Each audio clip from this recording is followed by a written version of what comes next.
तो ये रहा आप सभी का 2024 का क्लास 12th का सामान्य हिंदी का पेपर।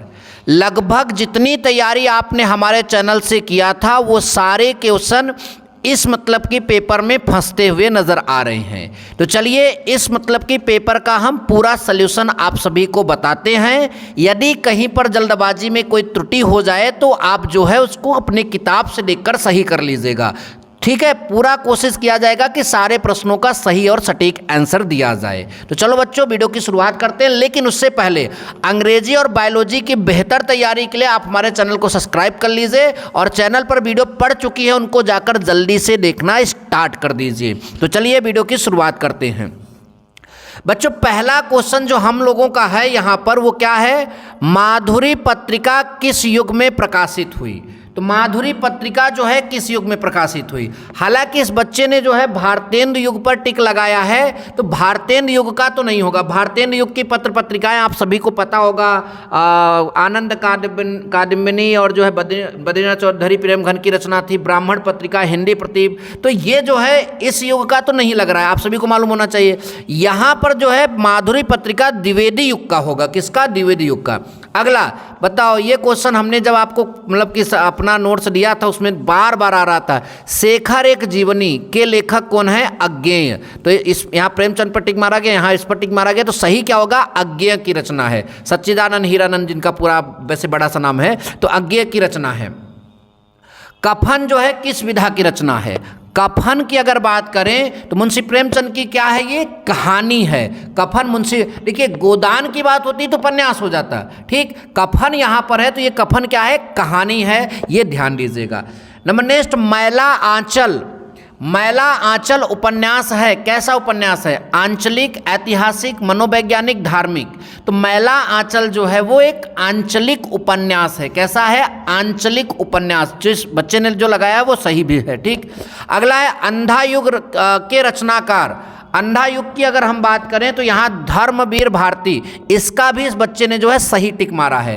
तो लेकिन यहाँ पर भी 2 टिक लग गया है, तो पता नहीं कौन सा सही होगा। लेकिन इसका जो है अंधा युग का जो रचनाकार हैं वो धर्मवीर भारती होंगे। कौन होंगे? धर्मवीर भारती। बच्चों आगे देखते हैं अगले प्रश्नों को। अगला प्रश्न है, रामचरितमानस की जो है रचना किस भाषा में हुई है? रामचरितमानस की रचना जो है ये आपका अवधी में हुआ है। ये बात आप बिल्कुल बिल्कुल बिल्कुल याद कर लीजिए। रामचरितमानस की जो रचना है वो किस भाषा में हुई है? अवधी भाषा में हुई है। परमल रासों का रचना काल है। तो परमल रासों जो है वो आदिकाल की रचना है। कौन से काल की? आदिकाल की रचना है। अगला है छायावाद की रचना नहीं है। तो देखिए छायावाद के लिए अगर हम बात करें तो सुमित्रानंदन पंत जो है छायावाद के कवि हैं और उनकी रचना नौका विहार है। तो नौका विहार तो छायावाद की रचना हो जाएगी। साकेत शायद ये जयशंकर प्रसाद का है। कामायनी जयशंकर प्रसाद का है। साकेत जो है आपका सुमित्रानंदन पंत और एक होते हैं शायद निराला की है। तो मुझे लग रहा है कि इसमें मैं थोड़ा डाउट में हूँ। इसका जो है सही जवाब सरोज स्मृति पर मैं लगा दे रहा हूँ। आप लोग अगर आपको पता होगा तो बताइएगा। मुझे लग रहा है कि यही होगा, क्योंकि कामायनी और नौका विहार तो बिल्कुल भी जो है इसका गलत जवाब नहीं होगा, क्योंकि ये दोनों जो हैं आपके छायावादी मतलब की रचनाएं हैं। और साकेत भी लग रहा है कि छायावादी रचना, इसलिए सरोज स्मृति जो है वो छायावाद की रचना नहीं होगी। ये सब लोग ये सारे क्वेश्चन हम लोग अपने नोट्स में डिस्कस करते थे जब हम हिंदी की तैयारी कर रहे थे। आगे लिखा, सुमित्रानंदन पंत ने नौका विहार कविता की रचना किस स्थान पर रहकर की? तो थोड़ा सा इसमें मुझे डाउट है। काला कांकर मैं भी टिक मार दे रहा हूं। और अगले प्रश्न का जो वेदना की प्रतिमूर्ति जो है किस कवित्री को कहा जाता है? तो महादेवी वर्मा को ही शायद, क्योंकि मैंने जब जीवन परिचय उनका लिखवाया था पीड़ा की अमर गायिका, तो महादेवी वर्मा ही यहाँ पर जो है टिक मेरा जा रहा है। अगर आपको कुछ और लग रहा हो तो कमेंट करके बताइएगा, ठीक। ध्यान दीजिए। अब आगे बताइए, जन का प्रवाह अनंत होता है। कितना बार मैंने ये वीडियो डाल कर आप सभी को समझाया था और मुझे लगता है कि आप सभी ने जो है इस प्रश्न का उत्तर जरूर लिखा होगा। अथवा अगर मैं देखूंगा तो अथवा भी मेरे नोट से ही फंसा है। देखो लिखा है रमणीयता और नित्य नूतनता न्यूनाश्रित है। बताइए फंस गया, मजा आ गया भाई, आपने तो फोड़ दिया होगा। कितना अच्छा क्वेश्चन है, ठीक। सारे नोट्स से फंस जा रहे हैं, अब क्या लेना है आपको। अगला है, दिए गए पद्यांश पर आधारित निम्नलिखित प्रश्नों के उत्तर, जो आपके चौथा नंबर क्वेश्चन है।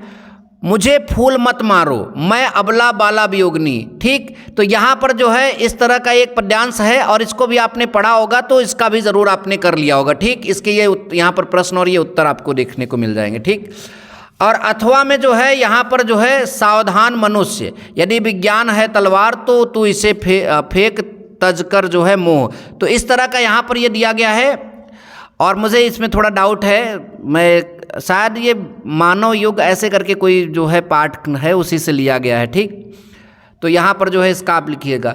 फिर जीवन परिचय जो मैंने बताया वही है, हजारी प्रसाद द्विवेदी का जाकर चैनल से सर्च कर दीजिए, इतना गजब तरीके से आप सभी को समझाया गया है एपीजे अब्दुल कलाम का, तो किसी एक का तो आपने लिख रखा होगा। ठीक, अगला है अयोध्या सिंह उपाध्याय हरिऔध का भी मैंने बताया, जयशंकर प्रसाद का भी बताया, तो ये सब कभी कभी तो जीवन परिचय आपने याद करके लिखा ही होगा। ठीक, लाटी कहानी का कथा वस्तु सार लिखिए अधिकतम 80 शब्द में, और ध्रुव यात्रा कहानी का उद्देश्य लिखिए। ठीक, तो यहाँ पर ये कहानी का उद्देश्य आया और ये तो सब ही रट कर जाते हैं, इसमें कोई नई बात नहीं है। ठीक, अगला बच्चों आपका जो है खंडकाव्य अलग अलग जिले के लिए अलग अलग होता है, तो इस पर बहुत चर्चा करने का कोई मतलब नहीं है। ठीक, और ये देखिए आप सभी को मालूम है कि संस्कृत का जो गद्यांश होता है उसमें जो संस्कृत भाषा महत्वम है उसमें एक जो है उसका फंसी जाता है, तो ये आपका देखिए यहाँ पर फंस गया है, तो ये 7 नंबर का आपने किया ज़रूर होगा। ठीक, आगे चलते हैं। श्लोक तो मैंने जो बताया अंतिम वीडियो में, जो शायद आपने उसी को जो है छाप दिया। जल बिंदु निपातेन क्रमशः पूर्यते घटे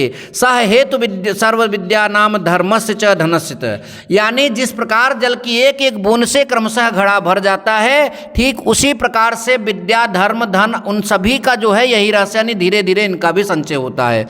तो आगे यहाँ पर एक और दिया गया, जब आप वो सरल वाला पा जाएंगे तो इसकी कोई ज़रूरत नहीं है। ठीक, अगला है मुंह फुलाना, हाथ पीले करना, दाल में काला होना, सावन हरे न भादव सूखे, इस तरह का मुहावरा और लोकोक्तियों का भी अर्थ आपने लिखा होगा, क्योंकि ये बहुत ही सिंपल है। नेक्स्ट है अपठित गद्यांश। अपठित गद्यांश में आपको यहाँ से पढ़कर उत्तर मतलब कि लिखना था, तो मुझे लगता है कि आपने इसको कायदे से जब पढ़ा होगा तो इनके उत्तर जो है यहाँ से आप सभी ने लिख रखा होगा। ठीक, लेकिन ये इस पेपर में यही अपठित गद्यांश आपका आया हुआ है। अब निम्नलिखित शब्द युग्मों का सही अर्थ चयन कीजिए। वसन और व्यसन, वसन और व्यसन, तो इसका क्या होगा? हमारे ख्याल से वस्त्र और आदत, तो आई थिंक इसका वस्त्र या आदत ही शायद होगा। ठीक, चलते हैं आगे। अन्न और अन्य, ये तो आपको मालूम होगा, अन्य माने जो है आपका अनाज होता है, अन्य माने दूसरा, तो ये आप सभी को मालूम होना चाहिए। ठीक, अनाज और दूसरा। ठीक, अगला है आपका निम्नलिखित शब्दों में से किसी एक के दो जो हैं 2 सही अर्थ लिखिए। तो आपने जो है क्या किसका लिखा था? तो मुझे लग रहा है आप सभी ने चपला का ही मतलब की अर्थ लिखा हो। चपला माने बिजली होता है, लक्ष्मी होता है और चंचल स्त्री, 2 ही अर्थ लिखना था, आप सभी ने लिखा ज़रूर होगा। अगला, निम्नलिखित वाक्यांशों के लिए जो है सही शब्द का चयन कीजिए। जो शिक्षा देता है उसे नेता, संत और अभिनेता तो कहेंगे नहीं, उसे क्या कहेंगे? शिक्षक। बहुत सिंपल है। जो सब कुछ जानता है तो सर्वज्ञ होगा, वही उसको सर्वज्ञ ही बोलेंगे। ठीक, आगे हम यहाँ पर लिखेंगे निम्नलिखित में से किन्हीं 2 वाक्यों को शुद्ध करके दिखाइए। तो मैंने पहले ही पढ़ाया था, मैं भोजन कर लिया हूँ, यानी मैंने भोजन कर लिया है, इसका सही होगा। मेरे ही नोट्स का फंस गया भाई, जाकर देख तो लो। मेरा बड़ा भाई आ रहा है, नहीं मेरे बड़े भाई आ रहे हैं। यहाँ लिखा मैं कलम के साथ लिखता हूँ, नहीं मैं कलम से लिखता हूँ। सूरज पूर्व में निकलता था, अरे अब नहीं निकलता है क्या? अब भी निकलता है, सूरज पूरब में निकलता है। और बाकी आप सभी को मालूम होना चाहिए संयोग श्रृंगार जो है इसका या फिर करुण रस का, तो मैंने बेहतर ढंग से परिभाषा जो है आप सभी को याद कराया था। यमक अलंकार रूपक अलंकार की परिभाषा भी बहुत बेहतर ढंग से आप सभी को याद कराया था। ठीक, यमक अलंकार का उदाहरण आप याद करो, जो है काली घटा का घमंड घटा, आप सभी को मालूम होना चाहिए। फिर दोहा अथवा जो है सोरठा का भी मैंने परिभाषा आप सभी को बड़े अच्छे समझाया था, तो किसी एक का तो आपने लिखा ज़रूर होगा। फिर उसके बाद आइए देखते हैं अगला जो है अपने गांव अथवा शहर में सफाई हेतु उचित मतलब कि उचित अधिकारी को पत्र लिखिए। तो मैंने इस पर भी आप सभी को बताया था। या फिर विद्यालय में अनुशासन व्यवस्था बनाए रखने हेतु जो है प्रधानाचार्य को पत्र। तो दूसरा तो बहुत सरल है, आपने शायद पहला वाला भी लिखा होगा। ठीक, अब निबंध में देखिए जो मैंने बताया था कि उसमें से बाहर आया है क्या इकट्ठे, पर्यावरण असंतुलन अथवा और मानव जीवन प्रभाव, यानी यहाँ पर जो है ये पर्यावरण प्रदूषण से रिलेटेड है। ठीक, बेरोजगारी की समस्या और समाधान, इस पर भी मैंने आप सभी को मतलब कि दिया था। ठीक, तो निबंध भी आप सभी ने ज़रूर किया होगा। तो आई होप कि आपको मेरा वीडियो पसंद आया। वीडियो पसंद है तो लाइक और शेयर ज़रूर करिएगा। मिलेंगे नेक्स्ट वीडियो में। Thank you so much. जय हिंद, वंदे मातरम।